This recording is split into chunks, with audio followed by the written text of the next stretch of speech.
Book of Heaven, Volume 17, Part 3. August 14th, 1924. The delight of Jesus when the soul, like a little wheel, makes its round constantly in the divine will. The operating in the divine will contains the creative power. The acts of Jesus form a circle around those of the creature. I was thinking to myself, I would like to always make my round in His divine will. I would like to be like a wheel of the clock, which always rotates, without ever stopping.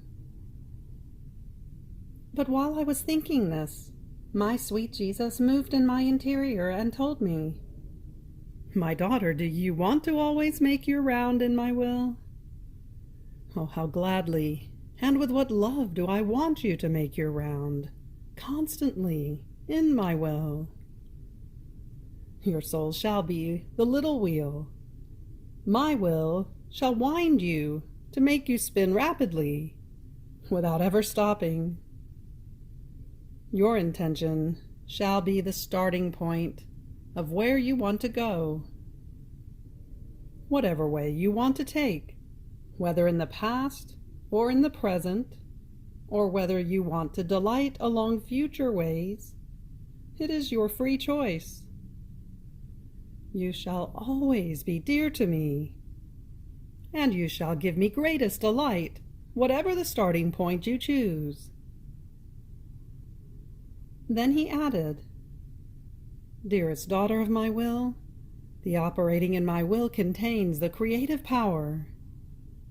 See, everything my humanity did while on earth, because everything was done in the supreme will, contains this creative power in everything it did.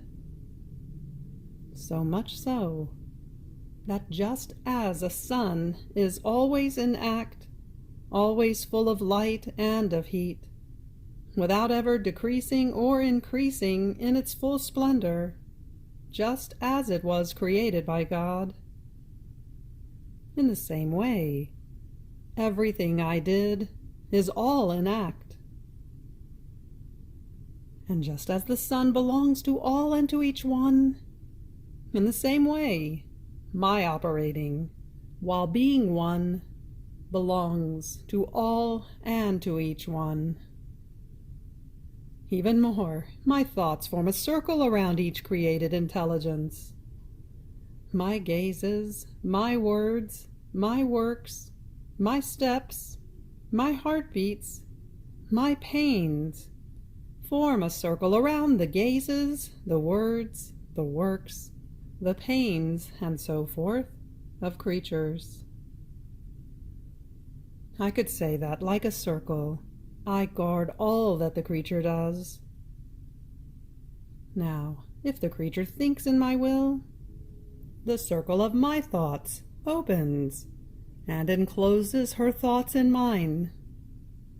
And so, taking part in the creative power, her thoughts perform the office of my intelligence before God and before creatures. In the same way, if you look, if you speak, my gazes, my words, form the place in which to receive yours, and forming one single circle, they perform the office of my gazes and of my words, and so with all the rest. The souls who live in my will are my true repeaters, my inseparable images, that are portrayed in them and absorbed again in me, so that everything they do may remain with the seal that those are my works, as they continue my own office." September 2nd, 1924.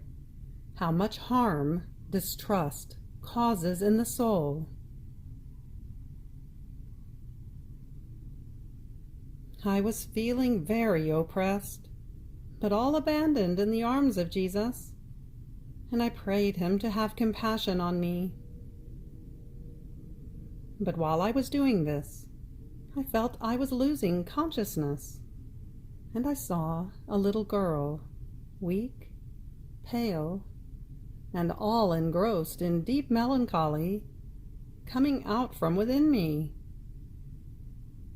And blessed Jesus, going toward her, took her in his arms, and moved to pity, pressed her to his heart.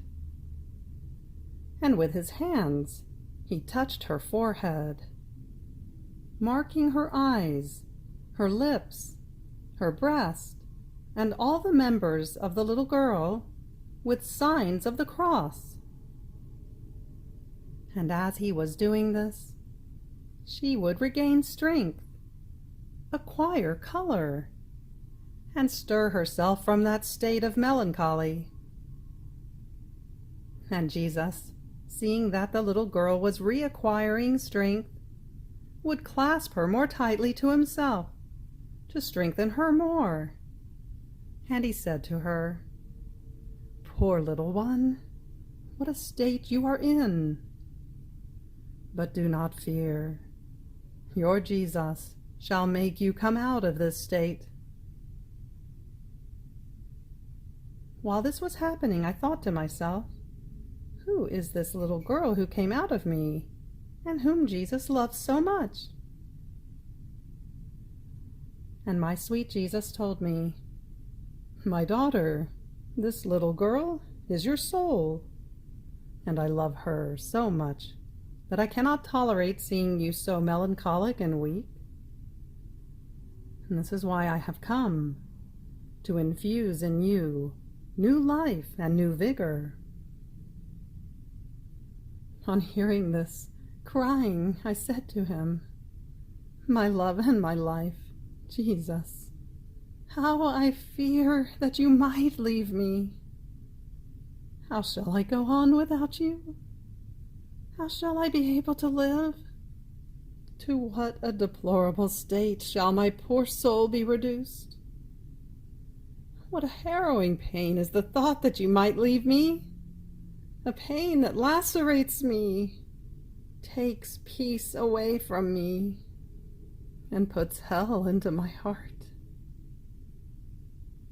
Jesus, have pity, compassion, mercy on me, a little child. I have no one. If you leave me, everything is over for me." And Jesus, resuming his speaking, added, "My daughter, calm yourself. Do not fear. Your Jesus does not leave you. I am jealous of your trust, and I do not want you to even slightly distrust me. See, I love so much that souls be with me in full trust, that many times I hide some defect or imperfection of theirs, or some lack of correspondence to my grace, so as not to give them any occasion to not be with me in full trust. In fact, if the soul loses trust, she remains as though separated from me and all huddled within herself. She places herself at due distance from me and remains paralyzed in her surge of love, and therefore paralyzed in sacrificing herself for me. Oh, how much harm does distrust cause! It can be said that it is like the spring frost that blocks the vegetation of the plants, and many times, if it is strong, frost can even make them die. In the same way, distrust blocks the development of virtues and puts freezing cold into the most ardent love. Oh, how many times, because of lack of trust, my designs and the greatest sanctities are blocked.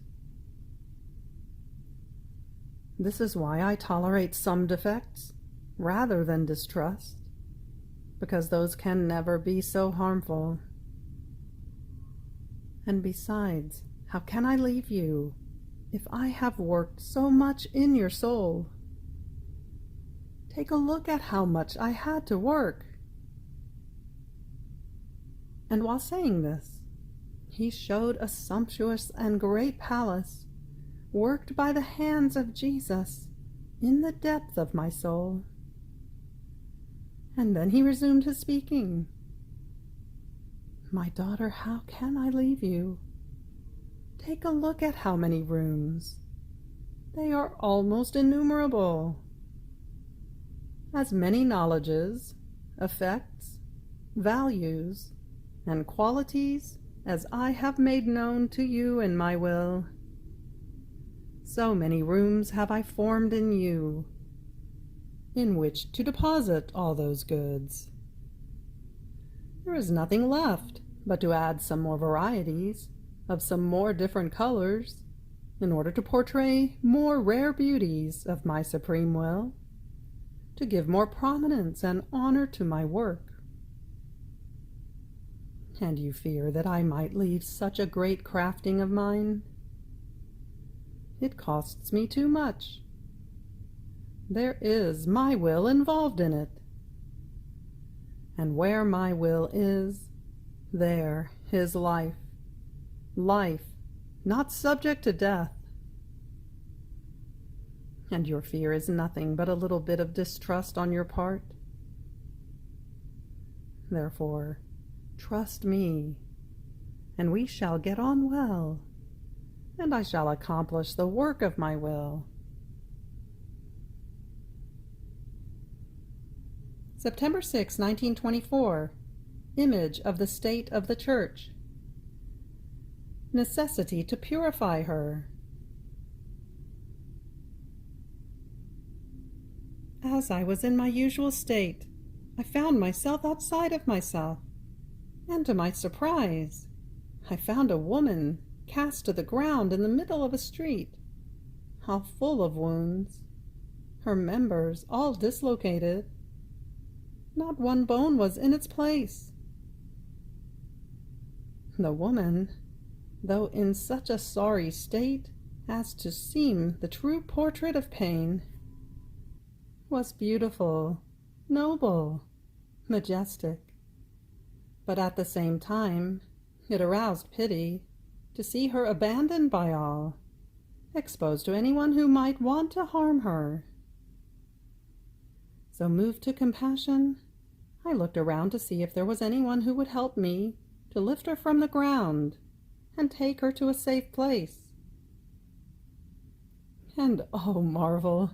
A young man appeared at my side, who seemed to be Jesus. So together we lifted her from the ground, but at every movement she suffered harrowing pains due to the dislocation of her bones. So little by little we carried her into a palace, upon a bed, and together with Jesus, who seemed to love this woman so much as to want to give his own life to save her and restore her health, we took the dislocated members in our hands to put them in place. At the touch of Jesus, the bones would take their place, and that woman was transformed into a beautiful and graceful child. I was surprised by this, and Jesus said to me, "My daughter, this woman is the image of my church. She is always noble, full of majesty, and holy, because her origin comes from the Son of the Celestial Father. But to what a sorrowful state have the members incorporated into her reduced her. not content with living as holy as she is, they have brought her into the middle of the street, exposing her to cold, to mockeries, to blows. And her very children, like dislocated members, living in the middle of the street, have given themselves to all sorts of vices. The love of interest that is predominant in them makes them blind, and they commit the ugliest evils, living near her to wound her and say to her continuously, "Let her be crucified. Let her be crucified." What a sorrowful state my church is in. Those ministers who should defend her are her most cruel executioners. But in order for her to be reborn, it is necessary to destroy these members and to incorporate into her innocent members with no self-interest, so that, as they live like her, she may return to be a beautiful and graceful child, as I constituted her, without malice, more than simple child, in order to grow strong and holy. Here is the necessity that the enemies wage battle, so that the infected members may be purged. You pray and suffer, that everything may be for my glory.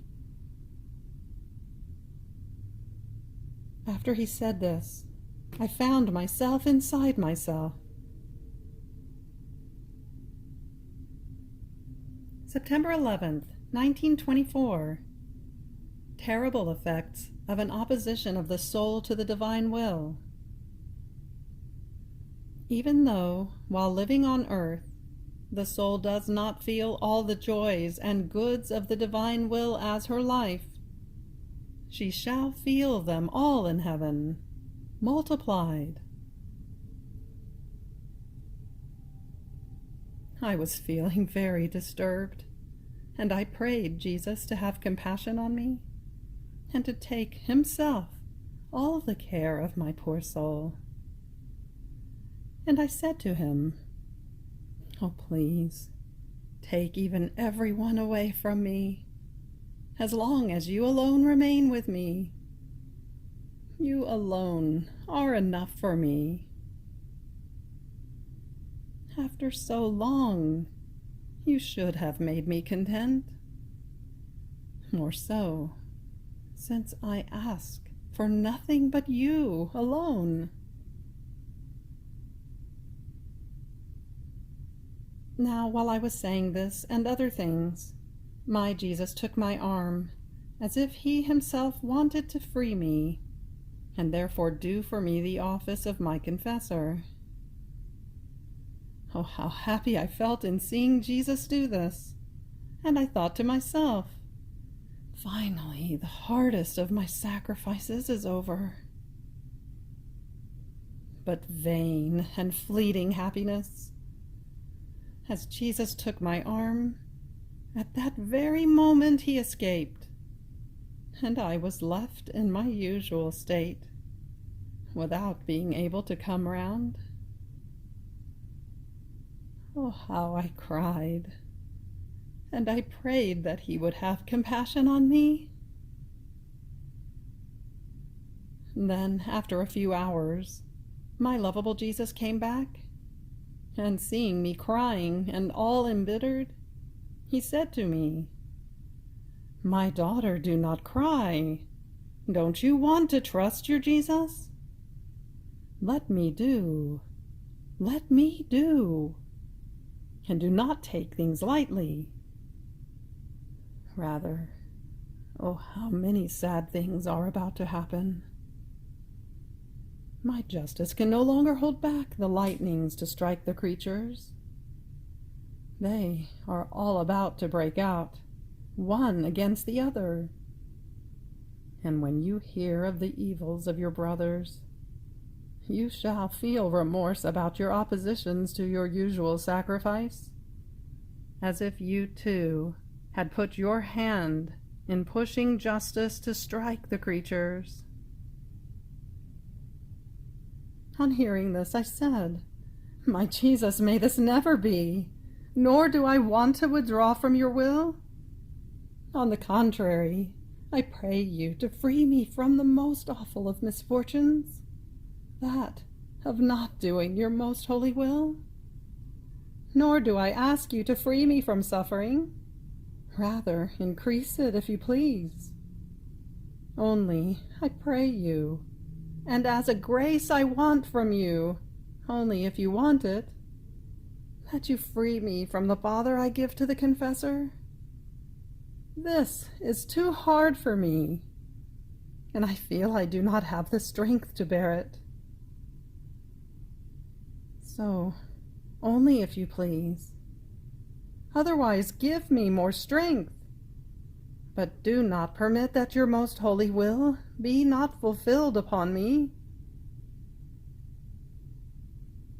And Jesus, resuming his speaking, added, "My daughter, remember that I asked of you a yes in my will, and you pronounced it with all love." There is a footnote that says, "See Volume 12, February 10th, 1919. My daughter, remember that I asked of you a yes in my will, and you pronounced it with all love. That yes still exists and holds its first place in my unending will. Everything you do, think, and say is bound to that yes, from which nothing can escape. And my will enjoys and makes feast in seeing a will of creature live in my will. And I keep filling it with new graces, and I constitute all your acts as divine acts. This is the greatest portent that exists between heaven and earth. It is the object dearest to me, and if, may this never be, it were torn away from me, I would feel myself being torn and would cry bitterly. See, as you were making that little opposition, your yes trembled with fright. At that trembling, the foundations of the heavens were shaken, trembling. All saints and angels, and the whole sphere of eternity, looked with horror and sorrow as they felt an act of divine will being torn away from them. Because since my will envelops everyone and everything, they felt the acts you have done as one thing with themselves, and therefore all felt the painful tearing. I could say that all took the attitude of profound sorrow. Frightened at this speaking of Jesus, I said, "My love, what are you saying? Is this possible? All this evil? Your speaking makes me die of pains. Oh, please forgive me. Have mercy on me, who am so bad, and confirm my yes with stronger bonds in your will. Even more, make me die, rather than letting me go out of your will." And Jesus again, "My daughter, calm yourself. As soon as you have placed yourself in my will again, all things have calmed themselves and have taken the attitude of new feast. Your yes continues making its rapid rounds within the immensity of my will. Ah, daughter, neither you nor those who direct you have known what it means to live in my will. This is why you do not appreciate it, and it is held as something of no importance. And this is a sorrow for me, while it is the thing that interests me the most, and that more than all things should interest all. But alas, they pay attention to other things, to things that are less pleasing or even indifferent to me, rather than to that which glorifies me the most, and that gives them also on this earth immense and eternal goods, and renders them the owners of the goods that my will possesses. See, my will is one, and it embraces all eternity. Now, by living in my will, and by making it her own, the soul comes to take part in all the joys and goods that my will contains, and she becomes as though the owner of them. And even though, while being on earth, she does not feel all those joys and goods, by keeping them in deposit within her will, by virtue of my will done on earth, when she dies and finds herself up there in heaven, she shall feel all those joys and goods that my will issued in heaven while she was living on earth. Nothing shall be taken away from her. On the contrary, it shall be multiplied. In fact, if the saints have enjoyed of my will in heaven because they live in it, however, it is always enjoying that they live, while the soul who lives in my will on earth lives suffering. So is it not right that she take those joys and those goods that others have taken in heaven, while she was living on earth in that same will in which they lived? So, how many immense riches the one who lives in my will on earth does not take! I can say that the whole of eternity moves around her to enrich her, to make her happy. My will deprives her of nothing of what it contains. She is its daughter, and it loves her so much that it does not want to deprive her of anything. Therefore, be attentive, my daughter, and do not want to oppose my designs that I have made upon you. September 17th, 1924. This is the living in the divine will. The Son of the divine will, transforming the human will into Son, acts within it as its own center. Jesus blesses these writings.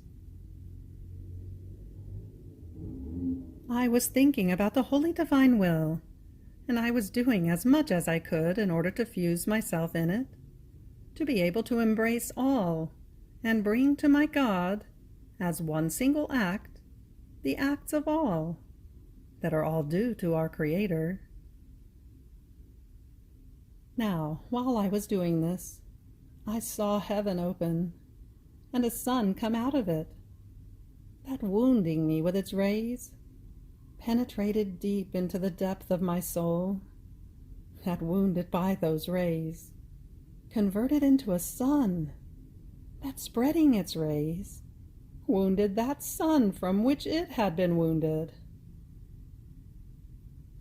And since I continued doing my acts for all in the divine will, these acts were confounded by these rays and converted into divine acts, that diffusing within all and over all, formed a net of light, such as to put order between creator and creature.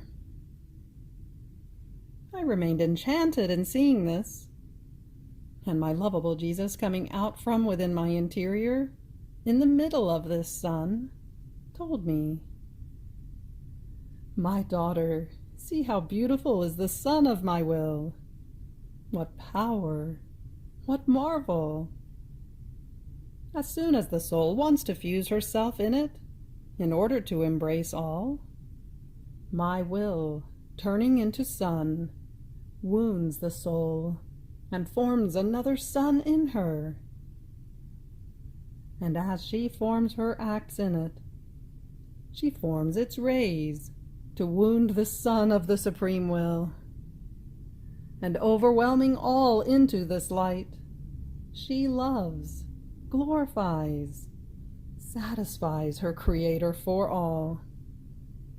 And what is more, not with human love, glory, and satisfaction, but with love and glory of divine will, because the Son of my will has operated in her. Do you see what it means to do acts in my will? This is the living in my will. The Son of my will, transforming the human will into sun, acts within it as in its own center. Then afterwards, my sweet Jesus went on taking all the books written on his divine will. He united them together. Then he pressed them to his heart, and with unspeakable tenderness, he added, "I bless these writings from the heart. I bless each word. I bless the effects and the value they contain. These writings are part of myself." Then he called the angels, who prostrated themselves, their faces to the ground, to pray. And since 2 fathers, who were supposed to see the writings, were there present, Jesus told the angels to touch their foreheads, in order to impress in them the Holy Spirit, so as to infuse in them the light, in order to make them comprehend the truths and the good that are in these writings. The angels did that, and Jesus, blessing us all, disappeared. You have reached the end of the Book of Heaven, Volume 17, Part 3. Fiat.